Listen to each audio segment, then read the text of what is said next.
आदरणीय गिरिराज सिंह जी, आदरणीय महावीर सिंह जी, आदरणीय बुजुर्गगण, आदरणीय मातृशक्ति, युवा दोस्तों, मानवाधिकार और भ्रष्टाचार के खिलाफ आप इतनी बड़ी संख्या में आज पधारे, इसके लिए बहुत बहुत साधुवाद। कल रात को मेरे पुलिस के मित्र ने फोन किया कि आपका आंदोलन है किस बारे में, क्या ये जातिवाद से मतलब है इसका कि आपकी जाति का था इसलिए आप सड़कों पर आ गए? तो मैंने कहा नहीं, इसका न किसी जातिवाद से मतलब है न किसी और बात से मतलब है, बिल्कुल कोई छोटा उद्देश्य नहीं है। हम चाहते हैं, हमारा आंदोलन इस बारे में है कि राजस्थान के गृह मंत्री को उसकी शक्तियां दी जाए। राजस्थान का गृह मंत्री जितना पंगु बना दिया गया है, राजस्थान का गृह मंत्री कहता है कि मुझे तो मालूम ही नहीं था, मैं तो सो रहा था। आईजी एसओजी जो पिछले 1.25 साल से एक ही सपना पाले बैठा था कि मैं आनंद पाल को किसी तरह पकड़ लूं, वो कहते हैं कि मैं तो जयपुर में था, फायरिंग की तो सूचना थी, लेकिन किसके साथ हो रही है इसका मुझे नहीं पता था। मैं इन दोनों बयानों को बहुत ईमानदार बयान मानता हूं। ये दोनों बयान, इन दो बयानों के कारण आज ये हमारा आंदोलन खड़ा हुआ है। ये दोनों बयान बताते हैं कि भ्रष्ट पुलिस अपने गृह मंत्री को सूचना नहीं देती कि हम क्या कर रहे हैं। भ्रष्ट पुलिस अपने आईजी को सूचना नहीं देती कि हम किसी का एनकाउंटर कर रहे हैं। इसका मतलब क्या है? जो पुलिस अपने आईजी और अपने गृह मंत्री को सूचना नहीं देती, इसका मतलब दाल में कुछ न कुछ काला जरूर है। और यही तो मांग है हमारी, यही तो भ्रष्टाचार है। मैं तो इन दोनों को ईमानदार मानता हूं। इन्होंने ईमानदारी से अपनी बात कह दी कि हमारी पुलिस महकमा इतना भ्रष्ट है कि गृह मंत्री और आईजी को सूचना नहीं देता। इसका मतलब क्या हुआ? इसका मतलब यह हुआ कि ये किसी भी तरीके से, किसी पैसे वाले किसी भी तरीके से भाड़े के अधिकारी भी बन सकते हैं। इनको आप पैसे दो, किसी का भी मर्डर करवा दो। 1999 में सुप्रीम कोर्ट ने एक फैसला दिया, उससे पहले बंबई में 500 एनकाउंटर होते थे पूरे साल के। वो एनकाउंटर कैसे होते थे? एक गैंग सामने वाली गैंग पर फायरिंग करने की बजाय किसी पुलिस के अधिकारी को पैसे दे देता था कि साहब उस सामने वाले गैंग वाले आदमी को मार दो, उसको मारोगे हम आपको पैसा देंगे करोड़ रुपए और आपको पदोन्नति मिल जाएगी। एक साल में 500 एनकाउंटर होते थे। सुप्रीम कोर्ट का फैसला आने के बाद में 2-3 एनकाउंटर होते हैं साल के। और जो एनकाउंटर करने वाले लोग थे, जिन्होंने 100 एनकाउंटर किए, वो 100 करोड़ रुपए के मालिक हैं। इंडिया टुडे ने पूरी खबर छापी कि किस तरीके से इतने पैसे वाले बन गए। ये सब भाड़े के हत्यारे बन गए थे। पिछले साल चतुर सिंह हत्याकांड हुआ, उसमें हमने सीबीआई जांच मांगी। उस सीबीआई जांच को मांगने का एक बहुत बड़ा कारण था, वो देशभक्ति थी। बॉर्डर का इलाका है, पवन चक्कियां हैं, पवन चक्की वाले पुलिस वालों को प्राइवेट गाड़ियां देते हैं। थाने की गाड़ियां काम में नहीं देते, प्राइवेट लग्जरी गाड़ियां पुलिस वालों को दी जाती है और अवैध हथियार दिए जाते हैं पुलिस वालों को। उन अवैध हथियारों से पुलिस, जो एक वैध काम करने के लिए बनाई गई है, उन अवैध हथियारों से फायरिंग करती है। चतुर सिंह की जो हत्या हुई, उसमें पुलिस की गोली नहीं थी और सीबीआई जांच होती तो वो पता लगता। जो एक बार कोई काम अवैध करना चालू कर देता है, वो देश बेचने का भी काम कर सकता है, वो आईएसआई का एजेंट भी बन सकता है। हम देशभक्ति के लिए लड़ रहे हैं, हम भ्रष्टाचार के लिए लड़ रहे हैं। हम चाहते हैं कि राजस्थान के गृह मंत्री को उसकी शक्तियां वापस दी जाए। हम चाहते हैं कि राजस्थान के ईमानदार आईजी को, जो ये कहता है कि मेरी पुलिस मुझे नहीं बताती, इस भ्रष्टाचार के दलदल में ये पुलिस कितना फंस चुकी है, हम उसके लिए कार्रवाई चाहते हैं। हम चाहते हैं, ये किसी जातिवाद की लड़ाई नहीं है, अधिसंख्यक या राजपूत बैठे हैं। मैं ये कहता हूं कि हम जो आज लड़ाई लड़ रहे हैं, इससे एक गांव का गरीब, जिसकी जाति के नगण्य लोग हैं, उनको भी फायदा होगा। अगर उनके साथ कभी अत्याचार होगा तो हमारी ये लड़ाई उनके काम आएगी। फिर वो पुलिस अधिकारी बोले कि यार वो तो अपराधी था। मैंने कहा महोदय, आपने रामायण पढ़ी है? हाँ पढ़ी है। मैंने कहा डाकू वाल्मीकि को अगर समाज सुधरने का मौका नहीं देता तो रामायण भी नहीं लिखी जाती।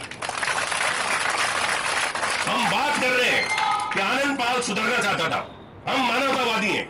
आनंद पाल ने राज्यपाल से लेकर हाईकोर्ट तक गुहार लगाई कि मैं सरेंडर करना चाहता हूं, केवल मुझे उदयपुर की जेल में रख दीजिए। आखिर क्यों नहीं सरेंडर करवाया गया? 8 से 9 करोड़ रुपए टैक्स पेयर के पैसे इस सरकार ने खर्च किए ताकि उसको ढूंढकर किसी भी तरह मारा जाए। जिंदा नहीं पकड़ना था इनको, और ये बात साबित करती है। हम इसी बात को मांग कर रहे हैं। और अगर किसी कमरे में चोरी हो जाती है तो केवल चोर तलाशी के लिए मनाही देता है कि मैं तलाशी नहीं करवाऊंगा। अगर ये तलाशी से मना कर रहे हैं, इसका मतलब ये चोर है। अगर ये ईमानदार होते तो ये तलाशी ले लेते। अब बात आती है कानून की।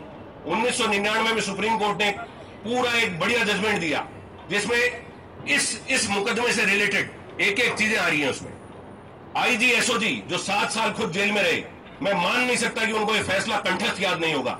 अगर कंठस्थ याद नहीं होता अगर कंठस्थ याद होता तो रतनगढ़ के एक छोटे से अस्पताल में उसका पोस्टमार्टम नहीं करवाते, और आज झक मरवाकर इनको चूरू के बड़े अस्पताल में उसका दोबारा पोस्टमार्टम करवाना पड़ा। यह हमारी कानूनी जीत है। दूसरा, उस फैसले में लिखा है कि एनकाउंटर के बिल्कुल जस्ट बाद में, तुरंत बाद, किसी भी तरह का गैलेंट्री प्रमोशन या गैलेंट्री अवार्ड या प्रमोशन की घोषणा नहीं की जा सकती। इस सरकार ने वो घोषणा भी कर दी। ये दूसरी गड़बड़ की इन लोगों ने। तीसरी, मानव अधिकार की बात है कि मृत व्यक्ति के शरीर को जो लावारिस न हो उसके परिवार वालों को देना होता है। ये लोग बार बार धमकी दे रहे थे कि हम इसको जला देंगे। अरे ऐसे कैसे जला दोगे भाई? समाज जिंदा है, समाज मरा नहीं है, और अगर तुम जला दोगे तो तुम्हारे वोटों को हम जला देंगे। आज जिस तरीके से इन लोगों ने कानून का पूरा उल्लंघन किया है, हम लोगों ने सीबीआई जांच की मांग की है। इसमें 15 दिन के अंदर अंदर पुलिस को मानवाधिकार आयोग को रिपोर्ट भेजनी होती है, और सुप्रीम कोर्ट कहता है कि अगर ज्यादा गड़बड़ पाई जाए तो मानवाधिकार आयोग आवश्यक रूप से इसकी जांच करे। तो मानवाधिकार आयोग तो इसको जांच करेगा ही करेगा, और हम सुप्रीम कोर्ट तक इस मामले को छोड़ेंगे नहीं। एक और बहुत बड़ा इसमें लैप्स है। सुप्रीम कोर्ट यह कहता है कि जब ऑपरेशन चालू हो जाए तो जो व्यक्ति उसका इंचार्ज है, उससे बड़े पद का व्यक्ति उस पूरे ऑपरेशन की मॉनिटरिंग करेगा। इस ऑपरेशन को तो जिस व्यक्ति को जो इंचार्ज है, आईजी एसओजी दिनेश एमएन, उन्होंने खुद ने मॉनिटर नहीं किया। तो ये तो पूरा का पूरा कानून का उल्लंघन है। इस पूरे के पूरे प्रकरण में कानून के समस्त उल्लंघन है, और मुझे पूरा विश्वास है कि हम सुप्रीम कोर्ट तक जाके इसको जीतेंगे। मैं हिम्मत की बात, आज बड़ा